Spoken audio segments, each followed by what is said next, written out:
From a sprawling $2 billion mega mansion to a humble $50,000 tiny home, we're ranking billionaire abodes in this definitive tier list.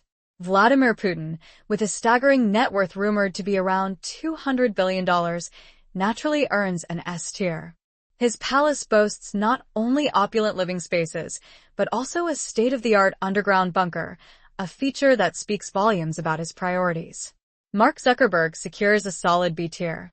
He famously snapped up a staggering amount of land, thousands of football fields in Hawaii. His vision? A self-sufficient, massive compound complete with its own underground bunker, a dozen houses including 2 grand mansions, and an almost whimsical web of disc-shaped treehouses interconnected by rope bridges.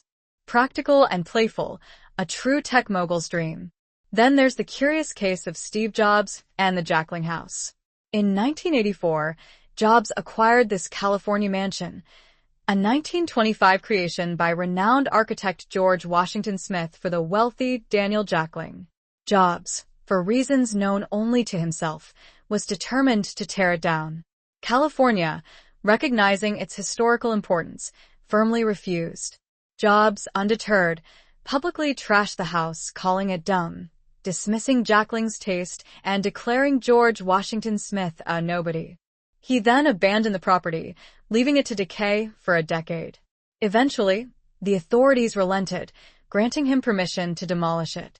Tragically, Jobs passed away just 8 months later, making the destruction of this innocent house one of his final acts. I still can't fathom his intense dislike for the place. It's a strong SE tier for me. El Chapo, the infamous pharmaceutical salesman with a peak net worth of $12 billion, allegedly owned houses on every beach and ranches in every state. However, with law enforcement hot on his heels in every corner of the U.S., he couldn't exactly luxuriate in his mansions. Instead, he was relegated to discreet safe houses, each equipped with hidden escape routes connected to a labyrinthine network of underground tunnels. This allowed him to evade capture and maintain his drug empire. He was essentially the Harriet Tubman of crack cocaine, earning him a solid F tier. Donald Trump's official residence, the 17-acre Mar-a-Lago resort in Florida, is next. After purchasing it in 1985, Trump made a few adjustments.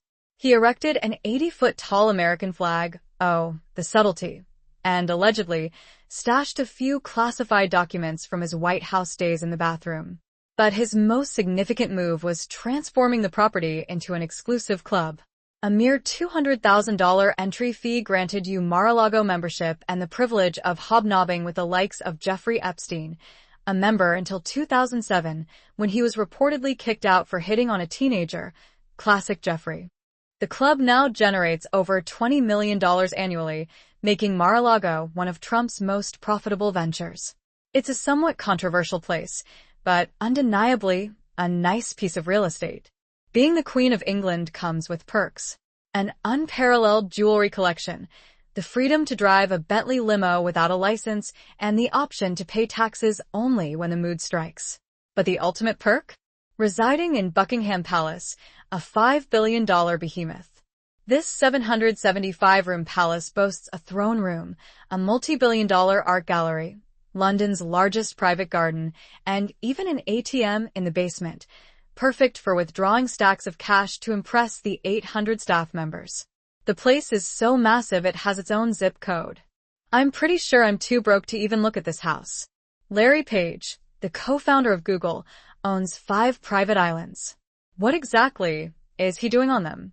Locals have reported nothing out of the ordinary, aside from frequent helicopter traffic. However, a 2013 conference may have provided a clue. He mused, there are many exciting and important things you could do, they just can't do 'cause they're illegal. But maybe we should set aside a small part of the world where we can try out some new things and figure out what is the effect on society. What's the effect on people? So, in case you can't read between the lines, there's a chance Larry Page is using his islands for human experiments on children. Just a theory. In a 2010 letter to shareholders, stock market titan Warren Buffett declared his house his third best investment.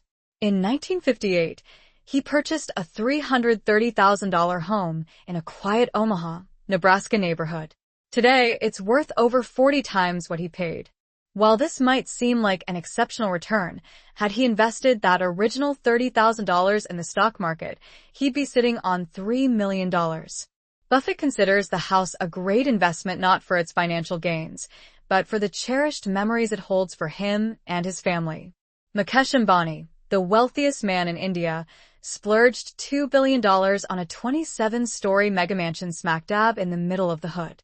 Creative visionary Kanye West declared in a 2018 interview, "I'm going to be one of the biggest real estate developers of all time.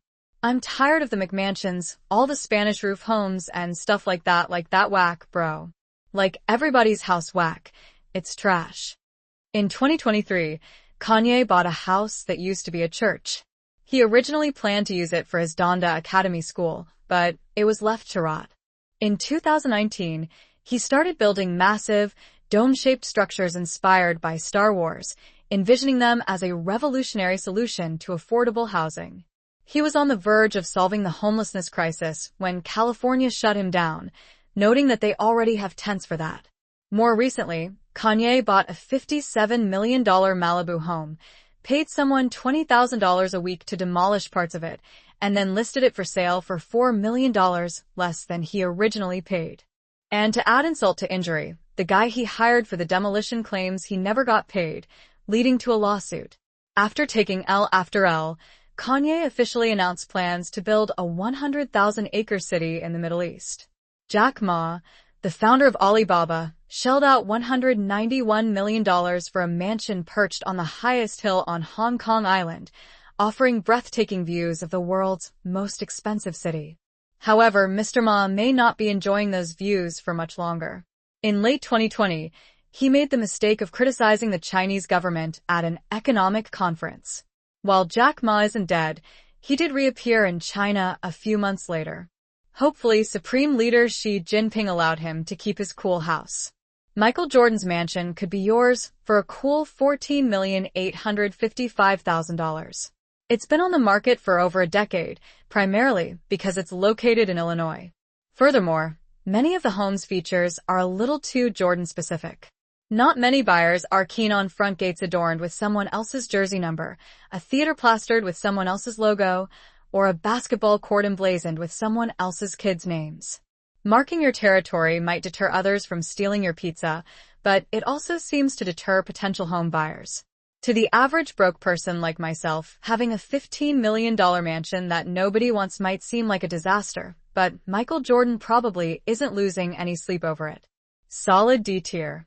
Jeff Bezos launched Amazon. Calm from the garage of a house he was renting for $890 a month. He's now the 25th largest landowner in the United States, with properties scattered across the country.